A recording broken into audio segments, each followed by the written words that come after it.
adik-adik semuanya, selamat pagi. Kembali lagi di kelas Jupiter. Nah, hari ini kakak mau bawain firman Tuhan.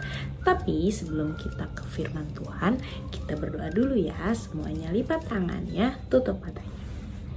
Tuhan Yesus, terima kasih untuk pagi hari ini. Terima kasih untuk berkat-Mu yang tidak pernah berkesudahan bagi kami.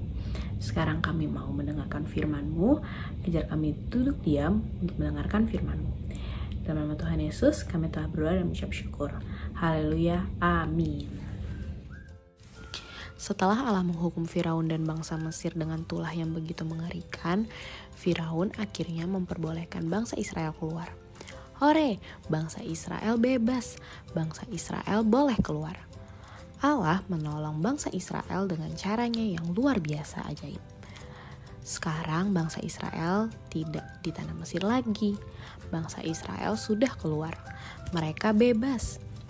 Iya, mereka bukan budak lagi. Mereka bebas. Bebas pergi kemanapun Allah memimpin mereka. Musa ada di depan memimpin bangsa Israel yang jumlahnya sangat banyak. Allah menepati janjinya kepada Abraham. Masih ingatkah kamu janji yang Allah berikan kepada Abraham? Allah berjanji untuk memberikan keturunan yang sangat banyak. Bangsa Israel adalah keturunan Abraham. Lihatlah, Allah betul-betul menepati janjinya. Allah kita, Allah yang menepati janji. Di tengah perjalanan, Allah menyuruh Musa dan bangsa Israel untuk berkemah. Allah menyuruh mereka berkemah di tepi laut. Iya, di tepi laut, persis bersebelahan dengan lautan yang sangat luas. Rupanya Allah punya rencana lagi. Allah berkata, Ia ingin menunjukkan kemuliaan dan kuasanya yang sangat besar. Alkitab mencatat bahwa Allah mengeraskan hati Firaun. Firaun berubah pikiran. Firaun tidak jadi membiarkan bangsa Israel pergi. Firaun ingin bangsa Israel kembali bekerja di Mesir. Firaun mengejar bangsa Mesir. Ia membawa 600 kereta yang sangat bagus, yang larinya sangat cepat untuk mengejar orang Israel. Firaun membawa pasukan prajurit yang sangat banyak. Firaun mau orang Israel kembali ke Mesir dan bekerja untuk Firaun. Bangsa Israel yang saat itu sedang berkemah di tepi laut kagetnya bukan main. Tampaklah orang Mesir menyusul mereka. Bangsa Israel tiba-tiba datang untuk menangkap mereka semua. Lalu sangat ketakutanlah orang Israel dan mereka berseru-seru kepada Allah. Mereka betul-betul ketakutan. Mereka tidak bisa lari kemana-mana karena di depan mereka ada lautan yang sangat luas. Di depan ada laut, di belakang ada pasukan Mesir yang siap menangkap mereka. Mereka sangat takut. Siapakah di sini yang pernah merasa takut? Kakak pernah merasa takut, sering malah.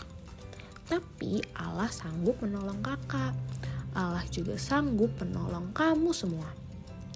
Bangsa Israel juga sangat ketakutan. Bahkan saking takutnya mereka marah-marah kepada Musa. Mereka kebingungan, tidak bisa lari kemana-mana. Di depan ada lautan luas, di belakang ada Firaun dan segenap pasukannya yang mengejar. Apa yang harus mereka lakukan? Mereka sangat ketakutan.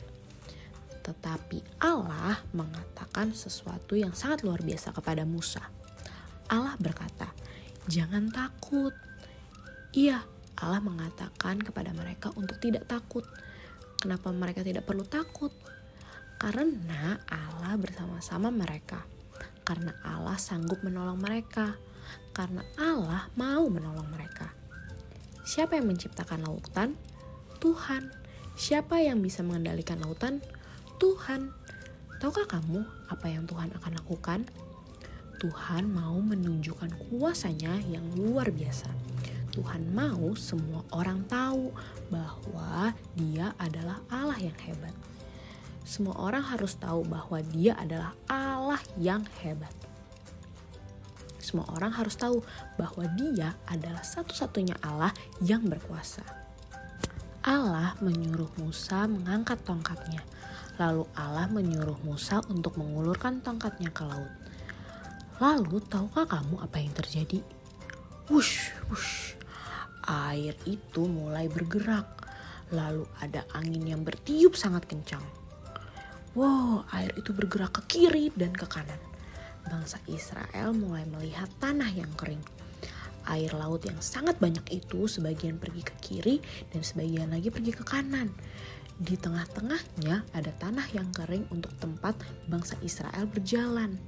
Wah, Allah hebat. Bangsa Israel tidak perlu berenang, tidak perlu basah-basahan untuk menyeberangi lautan yang luas dan dalam itu.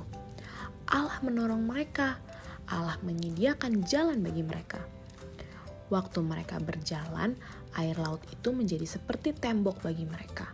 Ada air di kiri, ada air di kanan, dan mereka berjalan di tengah-tengahnya. Bangsa Israel yang jumlahnya sangat banyak berjalan di tengah-tengah air itu. Wow, Allah kita luar biasa ya. Dia membelah laut menjadi dua, sehingga bangsa Israel bisa jalan di tengah-tengahnya. Mungkin mereka bisa melihat ikan-ikan di air laut itu, atau mungkin ikan-ikannya melihat mereka. Betapa besar Allah yang kita sembah, yang sanggup menolong dalam segala hal. Tapi tunggu, Allah tidak hanya menolong membelah lautan untuk bangsa Israel. Allah belum selesai bekerja menunjukkan kehebatan dan kuasanya. Firaun dan para tentara Mesir mengejar mereka sampai ke tengah-tengah laut. Mereka mengejar bangsa Israel dengan kereta kuda mereka yang gagah dan sangat bagus. Tapi, adakah yang lebih hebat dari Allah? Tidak ada. Adakah yang lebih berkuasa dari Allah? Tidak ada. Lalu berfirmanlah Allah kepada kakek Musa, ulurkan tanganmu ke atas laut, supaya air berbalik meliputi orang Mesir, meliputi kereta mereka dan orang mereka yang berkuda. Ketika Musa mengulurkan tongkatnya ke atas laut, maka kembalilah semua air laut yang sangat banyak itu ke tempatnya semula. Wush, air yang tadinya ada di kiri dan di kanan sekarang semuanya berbalik lagi ke tengah-tengah. Menjadi satu lautan yang luas dan dalam lagi. Dan tahukah kamu, orang-orang Mesir dan kereta mereka yang gagah itu ada di dalam lautan itu. Alkitab mencatat tidak ada seorang pun yang tersisa dari mereka. Semua orang Mesir itu mati, hilang di telang lautan yang luas dan dalam. Orang-orang Mesir itu habis, tidak kelihatan lagi. Allah menunjukkan kuasanya yang hebat. Adakah yang bisa melawan Allah? Tidak ada. Ada yang lebih hebat dari Allah? Tidak ada. Ada Allah yang mampu menolong bangsa Israel dari kejaran bangsa Mesir. Ketika orang Israel melihat betapa besarnya perbuatan yang dilakukan Allah terhadap orang Mesir, maka orang-orang Israel itu menjadi percaya kepada Allah.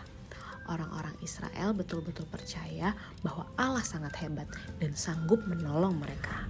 Oke, itu dia firman Tuhan hari ini. Sekarang saatnya ayat hafalan. Siapa yang hafal ayat hafalan? Ayo kita hafalin bareng-bareng ya. Semuanya siapin Alkitabnya. Mazmur 95 ayat 3. Tuhan adalah Allah yang besar, Raja yang besar mengatasi segala Allah. Oke, satu kali lagi ya. Siapin Alkitabnya. Mazmur 95 ayat 3. Tuhan adalah Allah yang besar, Raja yang besar mengatasi segala Allah. Oke, yang udah hafal ayat hafalan, yang di rumah bisa minta mama papanya videoin, terus kirim ke grup WhatsApp. Buat yang offline bisa langsung ke kakaknya bilang, "Kak, aku hafal ayat hafalan," gitu ya. Oke? Ya udah, sekarang kita doa penutup semuanya, lipat tangannya, tutup matanya. Tuhan Yesus, terima kasih untuk pagi hari ini. Terima kasih untuk firman-Mu yang sangat memberkati kami pagi ini. Tuhan, sekarang kami sudah selesai. Kami mau kembali ke aktivitas kami masing-masing. Tuhan yang lindungi, Tuhan yang jaga kami masing-masing dari awal hingga akhir hari ini ya Tuhan. Terima kasih ya Tuhan. Dalam nama Tuhan Yesus kami telah berdoa dan mengucap syukur. Haleluya. Amin. Oke, bye-bye. Sampai jumpa minggu depan.